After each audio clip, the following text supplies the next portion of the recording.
Hello, today for my intercultural speech, I'll be talking about how for my Sweet 16, I combine my Latin culture with my American culture. Before I start, here's my audience.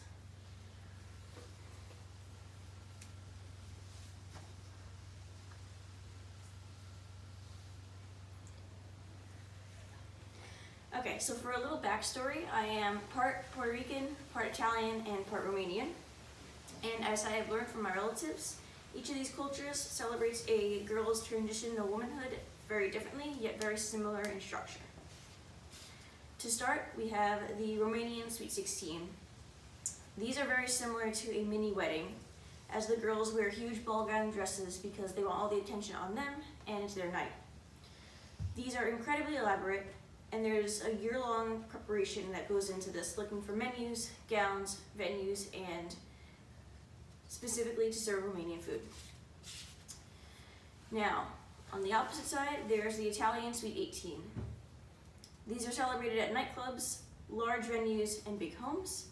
A lot of food, dancing, and guests are at these parties. And these are different because these girls get served alcoholic drinks because the legal age in Italy is 18.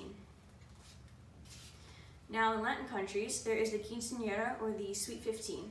These are also known as a quince, and they are celebrated in Spanish-speaking countries such as Puerto Rico, Mexico, etc. Like the Romanian ones, the girls wear big, beautiful gowns, and there is a father-daughter dance where her father gives her a pair of heels to change into, signifying her transition to womanhood. So, for my Sweet 16, it was Southern themed. My guests wore flannels, cowboy hats, cowboy boots, and bandanas.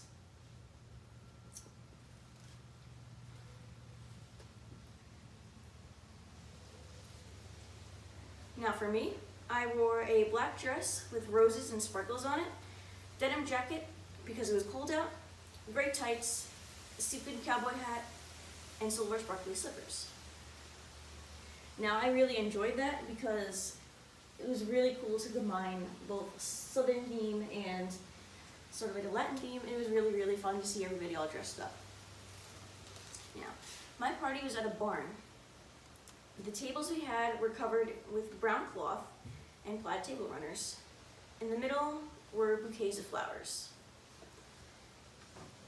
I felt like that went really, really well, and just to be able to get it in a barn, which was a family friend's, was really, really cool and lucky. Now on the menu, we served a mix between Southern and Latin foods, including empanadas, quesadillas, and collard greens. For drinks, we had Pellegrino and fresh pressed apple cider. Now there were alcoholic drinks, but they were not in the picture because obviously I was not a legal drinker at the time, and I still am not, unfortunately.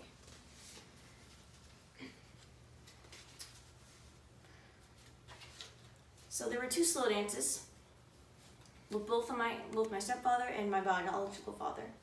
We danced to The Sweetest Thing by J.J. Grey and Mofro. Pictured there is just me and my stepfather. Unfortunately, we could not find one with my father because that was so long ago. So after these dances, I changed from my slippers, which my mother holds in the background, to cowboy boots, signifying my transition to womanhood, so to say. And I still don't feel like a woman because I am a big child and forever will be.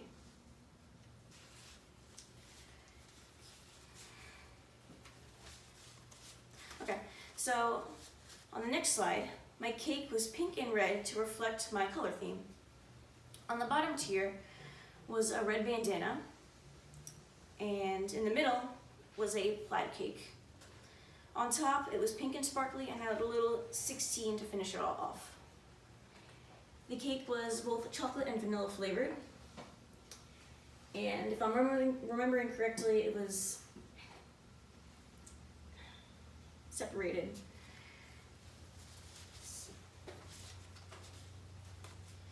So after the dances and the cake and all that, we went to go light the candles with my family members.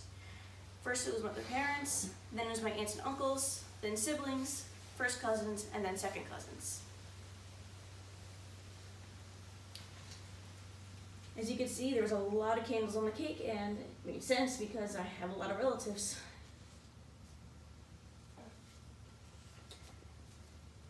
After the cake lighting and everything, the night ended with eating and dancing a lot. And it was very, very memorable, and I wish I could relive it. So, to sum it all up, I am born to a Romanian and Italian mother and a Puerto Rican father.